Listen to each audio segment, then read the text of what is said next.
ఈ పార్టీ మారినటువంటి, పార్టీ ఫిరాయించినటువంటి ఎమ్మెల్యేల విషయం అయితే రాను రాను చినికి చిలికి గాలివానగా మారుతా ఉంది. ఒక పార్టీ పైన గెలిచి ఇంకొక పార్టీలోకి వెళ్ళినటువంటి ఎమ్మెల్యేలకు ఇప్పుడు ప్రస్తుతం మనకు బీఆర్ఎస్లో గెలిచి వేరే పార్టీలోకి వెళ్ళినటువంటి ఎమ్మెల్యేల పైన అనర్హత వేటు వేయాలంటూ కూడా బీఆర్ఎస్ అయితే ముందు హైకోర్టులో అయితే పిటిషన్ వేసింది. అక్కడ కొంత సింగిల్ బెంచ్ తీర్మానం ఏదైతే చేసిన తర్వాత కేటీఆర్ కానీ అటు మిగతా బీఆర్ఎస్ నాయకులందరూ కూడా సుప్రీంకోర్టుకు కూడా వెళ్ళడం జరిగింది. సో సుప్రీంకోర్టు వాదనలు వినిపించిన తర్వాత అసెంబ్లీ స్పీకర్ నిర్ణయం తీసుకోవాలని చెప్పేసి కూడా సుప్రీంకోర్టు చెప్పిన తర్వాత ఈ నెల 4వ తారీఖున అసెంబ్లీ సెక్రటరీ కూడా ఆ పార్టీ ఫిరాయించినటువంటి ఎమ్మెల్యేలందరికీ కూడా దానం నాగేందర్ కానీ అటు అందరూ కూడా గూడెం మహిపాల్ రెడ్డి కానీ మిగతా వాళ్ళందరూ కూడా అందరికీ నోటీసులు అయితే జారీ చేయడం జరిగింది. సో ఇదే విషయం పైన మనతో మాట్లాడడానికి బీఆర్ఎస్ లీగల్ టీం నుంచి మనతో పాటు సోమ భరత్ గారు ఉన్నారు. ఆయనతో మాట్లాడదాం. సార్ నమస్తే. నమస్కారం. ఇప్పుడు ఈ వివాదం అనేది చిలికి చిలికి గాలివానగా పెద్ద ఎత్తున అవుతా ఉంది సార్. అసలు పార్టీ మారినటువంటి ఎమ్మెల్యేల పైన ఎలాంటి చర్యలు తీసుకునేటువంటి అవకాశం ఉంది? ఇటు మనకు రాజ్యాంగంలో కానీ అటు లాలో కానీ ఎలాంటి చర్యలు తీసుకునేటువంటి అవకాశం ఉంది సార్? చిలికి చిలికి గాలివాన అవ్వడము కరెక్ట్ కాదండి. అది ఒక చట్టబద్ధమైన వ్యవస్థల్ని, రాజ్యాంగబద్ధమైన వ్యవస్థల్ని కాంగ్రెస్ పార్టీ మిస్యూజ్ చేయడం ఏదైతే ఉన్నదో, రాజ్యాంగాన్ని ధిక్కరించే కార్యక్రమం. ఒక పక్కనేమో రాహుల్ గాంధీ గారు రాజ్యాంగం పట్టుకొని తిరుగుతూ ఉంటారు. ప్రతి ఒక్కరికి రాజ్యాంగం చూపిస్తారు. మరి ఆ రాజ్యాంగంలో ఉన్న విషయాన్ని వాళ్ళు పాటించకుండా రాజ్యాంగం చూపించడం అని అంటే మోసానికే మోసం. ఇది అంత పెద్ద మోసం చేస్తూ ఉన్నారు. పెద్ద మోసం ఇది. బీఆర్ఎస్ పార్టీ టికెట్ మీద గెలిచి నా బీఆర్ఎస్ సభ్యులు ఎవరైతే అసెంబ్లీకి గెలిచిన వాళ్ళు కొంతమంది డిఫెక్ట్ అయినారు. వాస్తవం, అది బహిరంగంగానే చేస్తున్నారు. తర్వాత పోయి ట్రెజరీ బెంచ్లలో కూర్చున్నారు కొన్ని రోజులు. తర్వాత ముఖ్యమంత్రి గారితో చట్టాపట్టాలు వేసుకొని కాంగ్రెస్ జెండాలు వేసుకొని తిరిగినారు. అది పూర్తిగా డిఫెక్షన్ యాక్ట్, డిఫెక్షన్ లా ఏదైతే ఉందో, డిఫెక్షన్ లా సపరేట్గా లేదండి. కాన్స్టిట్యూషన్కి అనుబంధంగా ఉన్న షెడ్యూల్లోనే ఉంటుంది. 10th షెడ్యూల్ అని అంటారు. కాన్స్టిట్యూషనల్ లా అది. ఈ కాన్స్టిట్యూషనల్ లా ఏదైతే ఉందో దాన్ని వైలేట్ చేస్తే ఖచ్చితంగా ఆటోమేటిక్గా వాళ్ళని డిస్క్వాలిఫై చేయాలి. ఆ డిస్క్వాలిఫై చేసేదానికి ఏ పనులు వీళ్ళు చేస్తే డిస్క్వాలిఫై చేస్తారు అనేది ఏదైతే ఉందో ఆ పరిధిలోకి ఈ పార్టీ మారిన ఎమ్మెల్యేలంతా ఆ పరిధిలోకి వచ్చినారు.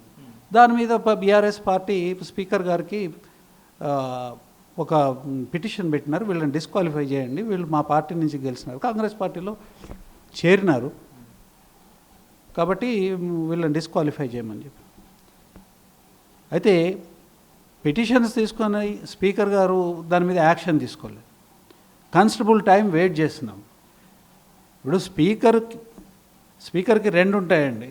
ఒకటేమో సభను నడిపించేది ఒకటి, తర్వాత ఇంకొకటి డిస్క్వాలిఫికేషన్ ఏదైతే జరిగినప్పుడు ఆయన క్వాసీ జ్యుడిషియల్ అథారిటీ, ఒక ట్రైబ్యునల్ అవుతారు. చట్టము వారికి ఆ స్టేటస్ కల్పించింది. ఆ ట్రైబ్యునల్ ఏదైతే వారి ముందుకు ఏదైనా వివాదాలు పిటిషన్లు వచ్చినప్పుడు ఇందులో పర్టికులర్గా వారి ముందు డిస్క్వాలిఫికేషన్ పిటిషన్సే వస్తాయి. ఎందుకంటే ఈ షెడ్యూలే డిస్క్వాలిఫికేషన్ కోసము అది అడ్రస్ చేయడానికి పెట్టింది. అది వచ్చినప్పుడు మరి వారు ఒక రీజనబుల్ టైంలో పిటిషన్ వేసినప్పుడు ప్రతివాదులకి నోటీసులు పంపించాలి, విచారణ చేయాలి. వారు డిస్క్వాలిఫై అంటే విచారణలో వాళ్ళు పార్టీ మారినారు అని తేలితే డిస్క్వాలిఫై చేయాలి. మరి అదేమీ చేయలేదు. దాన్ని పెట్టుకొని కూర్చున్నారు. ఏ రకమైన చర్య తీసుకోకపోవడం వల్ల ఏమైంది, తప్పనిసరి పరిస్థితుల్లో రాజ్యాంగ న్యాయస్థానానికి వెళ్ళాల్సిన పరిస్థితి ఏర్పడింది. ఇప్పుడు కేటీఆర్ గారు ఢిల్లీకి వెళ్ళారు. మరి ఈ అంశం పైన ఎక్కువగా అంటే ప్రధానంగా ప్రజల్లోకి ఎక్కువగా తీసుకెళ్లేందుకు ఇలాంటి సమాలోచనలు కూడా చేస్తూ ఉన్నారని చెప్పేసి వినిపిస్తూ ఉంది. ఎలాంటి ముందడుగు పడబోతా ఉంది కేటీఆర్ గారు? ఎలాంటి ముందు చర్యలుగా తీసుకునేటువంటి అవకాశం ఉంది? ఢిల్లీకి పోయేదానికన్నా ముందు హైకోర్టులో వేసినాం. హైకోర్టులో వేస్తే హైకోర్టులో సింగిల్ జడ్జి ఆర్డర్ ఇచ్చినారు, నోటీసులు ఇవ్వండి, విచారణ చేయండి అని. అయితే దాన్ని పట్టించుకోకుండా ఏం చేస్తున్నారు, వాళ్ళు అప్పీల్కి వెళ్ళారు. డివిజన్ బెంచ్ వారేమన్నారంటే ఇది మా పరిధిలోకి రాదన్నట్టుగా. తర్వాత స్పీకర్ అధికారం ఉన్నది, స్పీకర్ నిర్ణయం చేస్తారని. కానీ ఆ జడ్జిమెంట్ ఏదైతే ఉందో అది అంతకు మునుపు సుప్రీంకోర్టు ఉత్తరాఖండ్ కేసులో కానివ్వండి, మహారాష్ట్ర విషయంలో కానివ్వండి, తర్వాత జకుహిల్లు అనే ఒక కేసు ఉంది. ఆ కేసు సుప్రీంకోర్టు ఇచ్చిన తీర్పులకి అనుగుణంగా లేదనేది మా కంటెన్షన్. అందుకని చెప్పి సుప్రీంకోర్టుకు వెళ్ళడం జరిగింది. సుప్రీంకోర్టు ఏం చేసింది, స్పీకర్కి నోటీస్ ఇవ్వడము, వారి ప్రతివాదన వారి రిప్రజెంటేషన్ వాళ్ళు ఏమైనా చెప్పుకునేది ఉంటే చెప్పుకోమని చెప్పి నోటీస్ ఇచ్చింది. ఆ నోటీస్ ఏ రోజైతే ఇచ్చిందో తెల్లారి 4వ తారీఖు నాడు స్పీకర్ గారు కూడా ఆయన ముందున్న కేసులో నోటీసులు ఇచ్చారు. ఏది డిస్క్వాలిఫికేషన్ దాంట్లో. ఇప్పుడు 10వ తారీఖు నాడు కేసు వస్తుంది. ఈ లోపల స్పీకర్ గారు ఏమైనా నిర్ణయం తీసుకుంటారా, నిర్ణయం తీసుకోరా, సుప్రీంకోర్టు ఏం చేయబోతుంది అనేది మనము ఎదురు చూడాల్సిందే. దాని మీద మనం రన్నింగ్ కామెంటరీలు చేయకూడదు, తప్పది. సార్ ఇంకొకటి ప్రధానంగా మీరు వాళ్ళు ఖచ్చితంగా బీఆర్ఎస్ నుంచి వెళ్ళి కాంగ్రెస్లో జాయిన్ అయ్యారని చెప్పేసి మీరు ప్రధానంగా ఆరోపిస్తున్నారు. బట్ ఆ పార్టీ మారినటువంటి ఎమ్మెల్యేలు మాత్రం మేము కాంగ్రెస్లో జాయిన్ అయినట్టు ఎక్కడ దాఖలాలు లేవు, అండ్ ఎక్కడా కూడా మేము దాంట్లో జాయిన్ అయినట్టు ఎక్కడ కూడా దాన్ని ఏమంటారు మీకు ఎలాంటి ప్రూఫ్స్ కూడా లేవు అని చెప్పేసి మాట్లాడుతూ ఉన్నారు. కేవలం మేము బీఆర్ఎస్ సభ్యత్వాన్ని మాత్రమే మేము రద్దు చేసుకున్నాము అంటున్నారు. సార్ వాళ్ళపైన ఎలాంటి చర్యలు తీసుకునేటువంటి అవకాశం ఉంటుంది? ఇప్పుడు సెక్షన్ 2A అంటే section 2A of disqualification schedule ఏదైతే ఉందో క్లియర్గా చెప్తుంది. ఏమనంటే ఏ పార్టీ మించి అయితే ఎన్నికయ్యి, ఏ పార్టీ టికెట్తోనైతే ఎన్నికైతారో ఆ ఎన్నికైన పార్టీకి ఆ ఎన్నికైన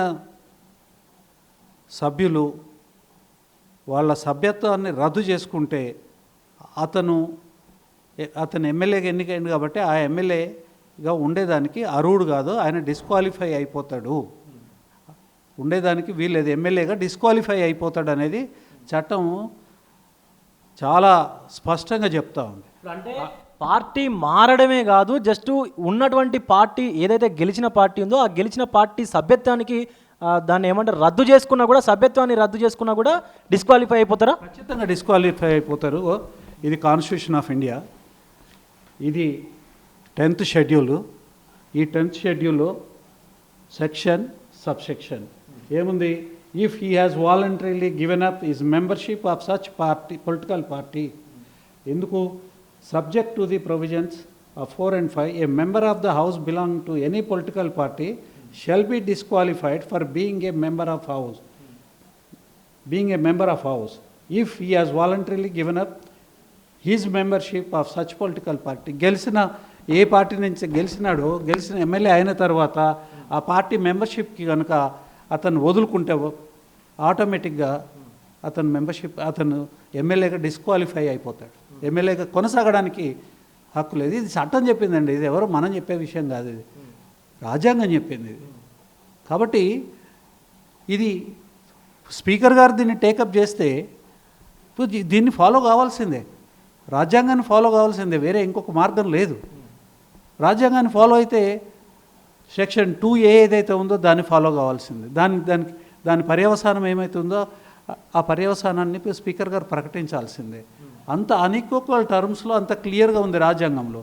కాబట్టి ఎంత డిలే చేస్తే రాజ్యాంగాన్ని వైలేట్ చేసిన వాళ్ళకి ఆశ్రయాన్ని ఇచ్చినట్లు అవుతుంది స్పీకర్ గారు. మరి సీఎం మాత్రం వాళ్ళకు నోటీసులు పంపినా కూడా, ఆ పార్టీ ఫిరాయించినటువంటి ఎమ్మెల్యేలకు నోటీసులు పంపించినా కూడా అసలు మీరు టెన్షన్ తీసుకోవాల్సినటువంటి అవసరమే లేదు, కూల్గా ఉండండి అంటూ కూడా చెప్పినటువంటి సందర్భం ఉంది కదా. సీఎం ఆయన ఎట్లా చెప్పిండో ఆయన చెప్పినాడండి, ఆయన ఆలోచన ఏందో ఆయన చెప్పినాడు. నేను రాజ్యాంగాన్ని చూపించి మీకు రాజ్యాంగంలో ఏమున్నో చెప్తా ఉన్నా. మరి వాళ్ళకి ఏమైనా డిఫరెంట్ రాజ్యాంగం ఉన్నదేమో తెలియదు, లేకపోతే రాహుల్ గాంధీ రాజ్యాంగాన్ని ఇట్లా చూపిస్తూ ఉంటాడు, మరి అందులో రాజ్యాంగం ఉందో లేకపోతే సీఎం గారు చెప్పింది ఉందో సుప్రీంకోర్టు దగ్గర తేలుతుంది కదా. సుప్రీంకోర్టు దగ్గర మాకు కోర్టుల మీద, చట్టం మీద, వ్యవస్థల మీద నమ్మకం ఉన్నది, అందుకోసమే మేము ఆ పని చేస్తూ ఉన్నాం. కొత్త భాష్యాలు రాజ్యాంగంలో లేని భాష్యాలు మేము చెప్పట్లేదు కదా, ఉన్నదే చెప్తా ఉన్నాం. ఇంకొకటి ప్రధానంగా సార్, మీరు బీఆర్ఎస్ పార్టీ నుంచి బీఆర్ఎస్లో గెలిచినప్పుడు పక్క పార్టీలోలను జాయిన్ చేసుకున్నప్పుడేమో తప్పు కాదు, కానీ మేము ఆ కాంగ్రెస్ పార్టీలో అభివృద్ధిని చూసి మేము ఆ పార్టీలో పనిచేయాలని వెళ్ళడం మా తప్ప అంటే మీరు చేస్తే ఒప్పు మేము చేస్తే తప్ప అన్నట్టుగా కూడా మాట్లాడుతూ ఉన్నారు ఇప్పుడు పార్టీ మారినటువంటి ఎమ్మెల్యేలు. పార్టీ మారిన ఎమ్మెల్యేలకి రాజ్యాంగం మీద కానీ చట్టం మీద కానీ గౌరవం ఉంటే వాళ్ళు శాసనసభ్యులు, గౌరవ శాసనసభ్యులు, పొల్లుగా మాట్లాడకూడదు. రాజ్యాంగం యొక్క ఈ నిర్దేశన ఏదైతే ఉన్నదో దాన్ని మర్చిపోయో లేకపోతే దాన్ని తెలిసి కూడా దాన్ని కప్పిపుచ్చి మాట్లాడడం అనేది చేయడం అది వాళ్ళకి శ్రేయస్కరం కాదు, తర్వాత అది మంచిది కూడా కాదు. రెండుసార్లు కూడా బీఆర్ఎస్ పార్టీలో అప్పుడున్న టీఆర్ఎస్ పార్టీలో కాంగ్రెస్ కానివ్వండి టీడీపీ మెంబర్లు కానీ చేరే పద్ధతి ఏంటంటే అది కూడా సెక్షన్ 4 ఆఫ్ 10th షెడ్యూల్ ప్రకారం వచ్చింది. మెర్జర్ వాళ్ళందరూ మొత్తము వాళ్ళ ఆ రోజు ఉన్న సిఎల్పిని మెర్జ్ చేస్తున్నారు. కాంగ్రెస్ లెజిస్లేటివ్ పార్టీ ఏదైతే ఉందో ఆ వింగ్ని వాళ్ళు తీసుకొచ్చి చట్ట ప్రకారం మెర్జ్ చేస్తున్నారు. అట్లనే టీడీపీది కూడా జరిగింది. కాబట్టి అది రాజ్యాంగం అనుమతిస్తూ ఉంది. మొత్తంగా వాళ్ళు వచ్చి ఒక గ్రూప్గా ఏర్పడి చట్టబద్ధంగా ఒక సెపరేట్ గ్రూప్గా ఏర్పడి చేరొచ్చు, లేకపోతే డైరెక్ట్గా దాన్ని మెర్జ్ చేయొచ్చు. ఈ రెండు రాజ్యాంగం అనుమతించింది. ఎందుకు అనుమతించింది అనే దానికి అనేక కారణాలు ఉన్నాయి. రాజ్యాంగం అనుమతించింది, అంతవరకు పెట్టండి. అంటే ఇప్పుడు విలీనం చేసేటువంటి పద్ధతిని రాజ్యాంగం అనుమతిస్తుంది, కానీ ఒక పార్టీలో గెలిచి ఇంకొక పార్టీలోకి వెళ్ళడం మాత్రం అనుమతి లేదా? విలీనం చేయడం అని వెంటనే ఒక పార్టీ ద్వారా గెలిచి ఆ పార్టీని ఆ గెలిచిన సభ్యులు ఆ పార్టీ లెజిస్లేటివ్ పార్టీ ఏదైతే ఉందో వాళ్ళు నిర్ణయం తీసుకొని వాళ్ళు బీఆర్ఎస్లో విలీనమైనారు. ఆ విలీనాన్ని చట్టం అనుమతిస్తుంది. ఆ పద్ధతిలోనే మేము వారిని విలీనం చేసుకున్నాం కానీ పార్టీ మార్చడం కాదు. విలీనాన్ని పార్టీ మార్పు కింద రాజ్యాంగం గుర్తించలేదు. కాబట్టి వాళ్ళు కొత్తగా ఏర్పడిన రాష్ట్రంలో ప్రభుత్వం అనేది సజావుగా ముందుకు పోవాలి. తర్వాత ఏకాభిప్రాయంతో నిర్ణయాలు తీసుకోవాలి. నిర్ణయం తీసుకున్నప్పుడు ఏమవుతుందంటే ప్రగతి పరుగులు పెడుతుంది. తర్వాత ప్రభుత్వానికి ఒక గట్టి బలం వస్తుంది. కాబట్టి వాటన్నిటిని దృష్టిలో పెట్టుకొని వాళ్ళు సదుద్దేశంతో ఆ రోజు విలీనం చేస్తామని అన్నారు. బీఆర్ఎస్ పార్టీ ఒప్పుకున్నది, విలీనం చేసుకున్నాము. అంతే తప్ప అది పార్టీ ఫిరాయింపులు ఎట్లా అవుతుందండి? అది ఫిరాయింపు కాదు. చట్టం చెప్తా ఉన్నాను. నేనేమి సొంత వ్యాఖ్యానాలు చేయట్లేదు. వీటన్నింటిని పక్కన పెట్టి ఈ విషయాలన్నింటినీ ప్రజలకు తెలియనీయకుండా చేసి పైనుంచి బేస్లెస్ ఆరోపణలు చేస్తూ ఉన్నారు. అందుకని ఇవాళ బీఆర్ఎస్ పార్టీ నుంచి బయటకు పోవడం ఏదైతే ఉన్నదో అది ఖచ్చితంగా పార్టీ ఫిరాయింపు అవుతుంది. ఎందుకంటే ఒక గ్రూపుగా ఏదైతే సంఖ్య గ్రూప్ అయ్యి పోయేదానికి అవకాశం ఉందో అట్లా చేయలే. ఒక్కొక్కరుగా ఇద్దరిద్దరుగా విడివిడిగా పార్టీకి రాజీనామా చేసినారు. ఎప్పుడైతే అట్లా చేసినారో రాజీనామా చేసినారు కదా, వీళ్ళు అసలు అంటే వాళ్ళ పార్టీ సభ్యత్వాన్ని వదులుకున్నారు కదా. మరి పార్టీ సభ్యత్వాన్ని వదులుకున్న తర్వాత వాళ్ళ గ్రూప్ అయ్యే అవకాశం కూడా లేదు కదా. పార్టీ సభ్యత్వాన్ని వదులుకున్న ఇమీడియట్గా ఇట్లా సభ్యత్వం వదులుకుంటే అట్లా డిస్క్వాలిఫికేషన్ అట్రాక్ట్ అవుతుంది. వాళ్ళు ఎమ్మెల్యేగా డిస్క్వాలిఫై అయిపోయినట్టే. అట్లాంటప్పుడు దానికి దీనికి పోలిక లేదు. వితండవాదము, తర్వాత బేస్లెస్ అలిగేషన్స్, తర్వాత పుట్టిగా పబ్లిక్ గ్యాలరీకి అబద్ధాలు చెప్పి ఇప్పుడు అబద్ధాలు చెప్పడమే కదండి. ప్రభుత్వంలోకి వచ్చే ముందు అబద్ధాలే చెప్పారు, ప్రభుత్వంలోకి వచ్చిన తర్వాత కాంగ్రెస్ పార్టీ అబద్ధాలే ఆక్సిజన్గా బతుకుతున్న పార్టీ అది. ప్రభుత్వం కూడా అంతే, పచ్చి అబద్ధాలు. కాబట్టి మాకు నమ్మకం ఉన్నది. తర్వాత స్పీకర్ వ్యవస్థ రెండు భాగాలుగా ఉంటుంది. ఇందులో ఒకటేమో స్పీకర్గా ఉన్న విషయాలలో కోర్టు కల్పించుకోదు, కానీ స్పీకర్ ట్రైబ్యునల్గా ఉన్నప్పుడు ఆర్టికల్ 227 కింద హైకోర్టుకి ఆ ట్రైబ్యునల్ యొక్క పనితీరుని పర్యవేక్షించే అధికారం హైకోర్టుకు ఉన్నది. అట్లనే సుప్రీంకోర్టు కూడా ఆర్టికల్ 32 కింద ఉన్నది. కాబట్టి పద్ధతి ప్రకారమే మేము ఇవాళ సుప్రీంకోర్టుకు పోయినాము. సుప్రీంకోర్టులో ఇదివరకే ఈ విషయం మీద అనేక రకాలుగా జరిగింది. తర్వాత సుప్రీంకోర్టులో ఈ కేసు వచ్చినప్పుడు జరిగిన వాదనలు, కోర్టు అడిగిన ప్రశ్నలు కూడా ఇవాళ ప్రజలు గమనిస్తూనే ఉన్నారు. ఇవి ఖచ్చితంగా డిస్క్వాలిఫై కావాల్సిందేనండి. Speaker is bound to act according to the constitution. Constitution ఏం చెప్తుందండి? No authority is entitle to be arbitrary. అంటే నా ఇష్టమున్నట్టుగా చేస్తానని చెప్పే అధికారము రాజ్యాంగ వ్యవస్థలో ఉన్న ఏ అధికారికి కానీ ఏ వ్యవస్థ కానీ లేదు. ఆర్టికల్ 14 ప్రకారం ఖచ్చితంగా ఫేర్గా ఉండాలి. All tribunals are to be fair. All tribunals are to work in the spirit of the constitution. అది కనుక చేయకపోతే ఖచ్చితంగా రివ్యూ అథారిటీ ఏదైతే ఉన్నదో ఖచ్చితంగా సుప్రీంకోర్టు ఎక్సర్సైజ్ చేస్తుంది, హైకోర్టు ఎక్సర్సైజ్ చేసింది. ఒకసారేమో హైకోర్టు ఒక బెంచ్ ఏమో ఎక్సర్సైజ్ చేయాల్సిన అవసరం ఉన్నదని చెప్పి ఎక్సర్సైజ్ చేసి డైరెక్షన్ ఇచ్చింది. డివిజన్ బెంచ్ స్పీకర్ అధికారానికి వదిలేసింది. ఇవాళ సుప్రీంకోర్టుకి వెళ్ళాము. ఎందుకు అనంటే ఇనార్డినేట్ డిలే. ఇప్పుడు ఇది జరిగి కూడా దగ్గర 9 నెలలు దాటిపోయింది. కంప్లైంట్ ఇచ్చి కూడా 6 నెలలు దాటిపోయింది. 9 నెలలు అవుతుంది. కొన్నిటి మీద 9 నెలలు అయింది. మరి ఇన్ని రోజులు ఏం కారణం చెప్పాలా? స్పీకర్ నిరంకుశంగా వ్యవహరించే ఏ వ్యవస్థనైనా కానీ వాటిని ఛాలెంజ్ చేసే అధికారము అధికారం కదా, హక్కు కాన్స్టిట్యూషన్ ప్రజలకు కల్పించింది. దురదృష్టకరమైన పరిస్థితి ఏంటంటే కీర్తిశేషులు రాజీవ్ గాంధీ గారు యాంటీ డిఫెక్షన్ అది ఈ గాయారాముల విషయంలో ఆయన చిత్తశుద్ధితోని ఈ చట్టాన్ని తీసుకొని వచ్చినారు. 10th షెడ్యూల్ని తీసుకొని వచ్చినారు కాన్స్టిట్యూషన్కి. ఎవరైతే పార్టీ మారుతారో వాళ్ళు డిస్క్వాలిఫై అయిపోవాలి. వాళ్ళు మళ్ళీ కొత్తగా ఏ పార్టీలో చేరదలుచుకుంటే వాళ్ళు ఆ పార్టీలో చేరవచ్చు. ఆ పార్టీ టికెట్ మీద మళ్ళీ ఎన్నికలు ప్రజల యొక్క ఆమోదాన్ని పొంది మళ్ళీ సభలకు రావాలి. అంతేగాని ఈ చెత్త పనులు చేయకూడదు అని చెప్పేసే ఉద్దేశంతో చట్టం తీసుకొస్తే కొడుకు తుంగలో దొక్కుతున్నాడు. అంటే మళ్ళీ రాజ్యాంగాన్ని చూపించి ఇంతకన్నా వల్గారిటీ ఏముంటుందండి? This is very bad. ఇంతకన్నా నీతి బాహ్యమైన విషయం ఏముండదు. తండ్రి ఏమో దేశం కోసం ప్రాణాలు వదిలిపెట్టినాడు. ఆయన ప్రజల కోసం ఒక చట్టాన్ని తీసుకొస్తాడు. కొడుకు చట్టాన్ని పట్టుకొని అందరికి చూపిస్తాడు, కానీ దానికి వ్యతిరేకంగా కరెక్ట్గా దానికి విరుద్ధంగా పనిచేస్తాడు. ఇంతకన్నా ఏముంటుందండి? బాధాకరమైన విషయం. అది కాంగ్రెస్ పార్టీ పరిస్థితి. అంటే కాంగ్రెస్ పార్టీ హయాంలో తీసుకొచ్చినటువంటి చట్టాన్ని మళ్ళీ ఇక్కడ మన రాష్ట్రంలో కాంగ్రెస్ పార్టీ ఉల్లంఘిస్తుంది అనుకోవచ్చా? స్పష్టంగా కనిపిస్తుంది కదండి. దానికి నా ఒక్క నింపెందుకు? కాంగ్రెస్ పార్టీ రాజీవ్ గాంధీ గారి నాయకత్వంలో దగ్గర 400 చిలుకు పైన ఉన్న సభ్యులు, వాళ్ళ కాంగ్రెస్ పార్టీ సభ్యులు వాళ్ళు తీసుకొని వచ్చిన చట్టాన్ని ఇలా రాహుల్ గాంధీ అనుయాయుడు, ఇలా మాజీ పిసిసి ప్రెసిడెంట్, ఈరోజు ముఖ్యమంత్రి నాయకత్వంలో దాన్ని తుంగలోకి తొక్కుతున్నారు. ఇప్పుడు ఈ పార్టీ మారినటువంటి ఎమ్మెల్యేలందరూ కూడా రాజ్యాంగ ఉల్లంఘనకు పాల్పడ్డారు అనుకోవచ్చా? నిర్ద్వందంగా, ఏ రకంగా ఇంకొక ఆలోచన లేకుండా అనుకోవచ్చు.